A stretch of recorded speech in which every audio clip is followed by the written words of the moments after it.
가말라 해리스의 당선 확률이 상승하자 암호화폐 시장이 떡락하기 시작했다라고 사람들이 수군대고 있는 가운데 인사를 드려보고 있는 크립토마토입니다. 자, 그럼에도 불구하고 지금 미국의 스윙 스테이트들의 선거 상황을 살펴보니까 트럼프가 대다수의 주에서 앞서가고 있다라고 합니다. 정말 다행이죠.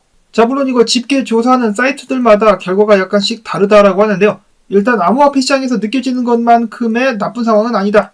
막 흔들어버리니까 사람들이 카말라 해리스가 당선되는 것 아니냐라는 이야기가 나오고 있는데 아직까지는 트럼프가 우세하다. 그런가 하면 몇몇 사람들은 심슨의 예언이 이번에 현실화될지도 주목된다라고 이야기를 하고 있는데 심슨에서 리사 심슨이 미국의 여자 대통령이 된 모습이 나오기도 했었는데요. 카말라 해리스가 똑같은 옷을 입고 나와가지고 비슷한 옷을 입고 나와가지고 한때 화제가 되기도 했었는데 이를 두고 원래는 많은 사람들이 조 바이든의 신변에 이상이 생기면서 부통령이었었던 카말라 해리스가 대통령이 되는 것이 아니겠느냐라고 예측을 했었으나 그런 일은 일어나지 않았기 때문에 이번에 카말라 해리스가 대통령이 될 것인가를 두고 많은 사람들이 심슨의 예언 이번에도 맞겠느냐라면서 지켜보고 있는 가운데 자, 카말라 해리스 같은 경우는 조 로건이 자신의 팟캐스트 세계에서 가장 규모가 큰 팟캐스트에 출연을 해달라고 요청을 했었으나 바쁘기 때문에 안 될 것 같다라고 이야기를 했다가 결국 선택한 것은 SNL 코미디쇼에 출연을 한 것이었었는데요.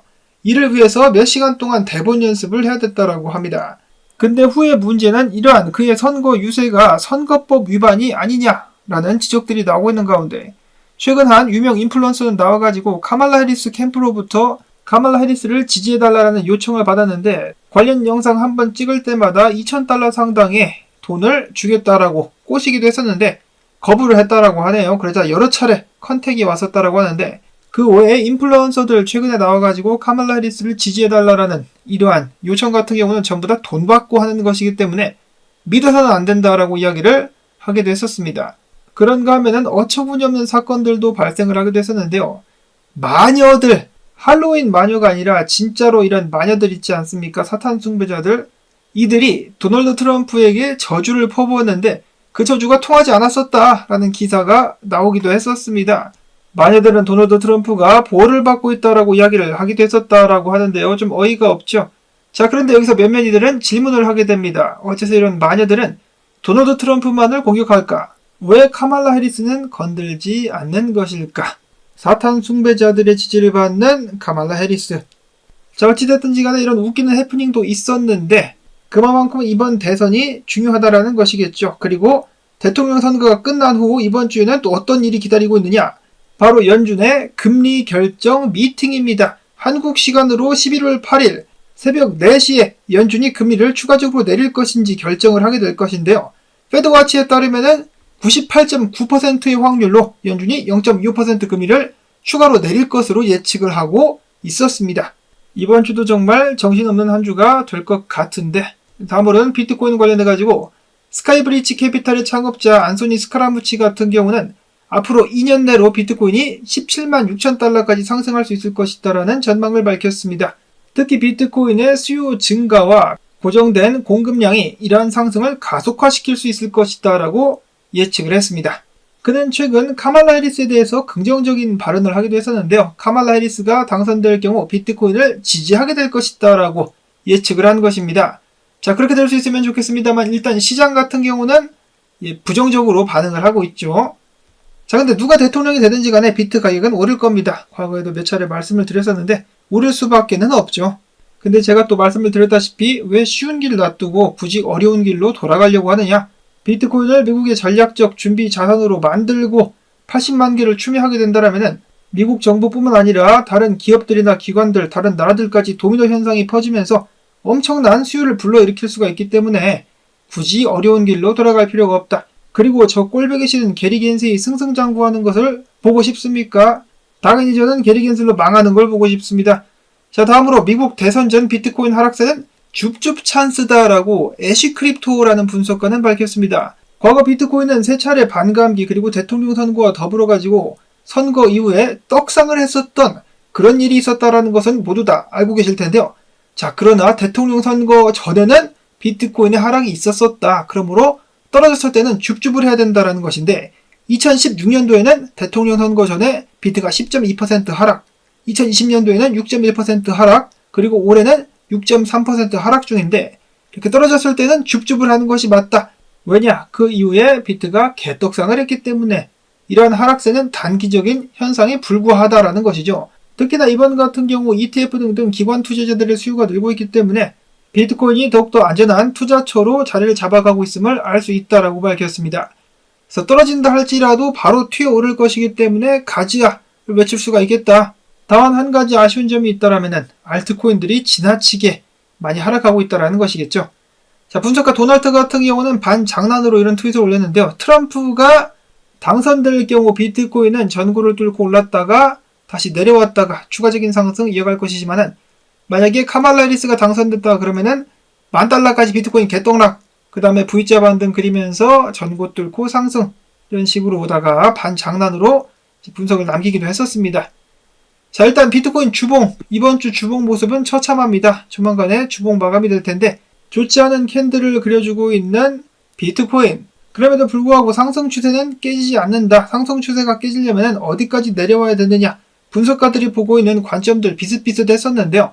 매튜 하랜드 분석가 같은 경우는 64,983달러 위에서 버텨준다라면 더 높은 고점을 만든 것으로 볼 수가 있겠다. 65,000달러가 정말 중요하다라고 이야기를 했었고, 분석가 크립토 체이스는 66,000달러 상단까지 떨어질 수 있겠지만은 이 위에서 말아 올릴 수 있다라면 상승세가 살아나는 것으로 볼 수가 있겠다라고 이야기를 했었으며, 인컴 샤크 분석가도 마찬가지입니다. 지금 슈퍼트렌드 지지를 사용하고 있는데 최악의 경우 66,000달러까지도 빠질 수 있겠으나 그 자리부터 강한 반등 예상해 본다라고 이야기를 했습니다. 즉 비트의 상승이 계속해서 이어질 것으로 판단을 하고 있었고, 매크로시알지 분석가는 비트코인의 지지 구간이 65,500달러까지 있다. 이 안에서 반등할 수 있을 것이다. 다음으로 로만 분석가 같은 경우는 66,000달러대를 지켜준다라면 이런 식으로 다시 상승할 수 있겠지만은 66,000달러대가 깨진다 그러면은 추가적인 큰 하락이 나오게 될 수 있다라고 지금 현재 상황을 지켜봐야 된다라고 이야기를 했습니다. 우즈 AI 분석가는 물론 모든 상승 다이버전스들이 상승으로 가격 상승으로 이어지진 않지만은 내가 봤을 때 지금 발생하고 있는 다이버전스 비트코인이 66,000 초반 그리고 65,000 후반대 정도까지 떨어지게 된다라면은 그 자리부터 반등이 나올 수 있을 것으로 예상해 본다라고 이야기를 했었습니다. 이어서 닥터 프로핏 분석가 같은 경우는 비트가 65,000달러까지도 떨어질 가능성은 있다. 해당 자리부터 굉장히 강하게 롱을 때리겠다라고 이야기를 했었습니다. 그래서 지금 가장 중요한 자리로 여겨지고 있는 것이 65,000, 66,000달러라는 것을 알 수가 있겠는데요. 해당 자리들만 지켜줄 수 있다라면 추가적인 상승세에 이어질 수 있다라고 하니까요. 부디 해당 자리들이 잘 지켜줄 수 있기를 바라봅니다. 케빈 스벤슨 분석가 같은 경우는 RSI 채널을 일본 기준으로 이렇게 봤을 때 위아래를 맞으면서 고점과 저점을 높여가고 있는데 이번에도 마찬가지로 좀 더 내려오게 된다면 추세에 맞으면서 반등을 할 수 있지 않겠느냐. 기존의 분석들이랑 맞물리죠. 떨어져가지고 66,000이나 5,000달러까지 내려오면서 그 자리부터 동시에 반등을 할 수 있지 않겠느냐라고 생각을 해볼 수도 있겠습니다.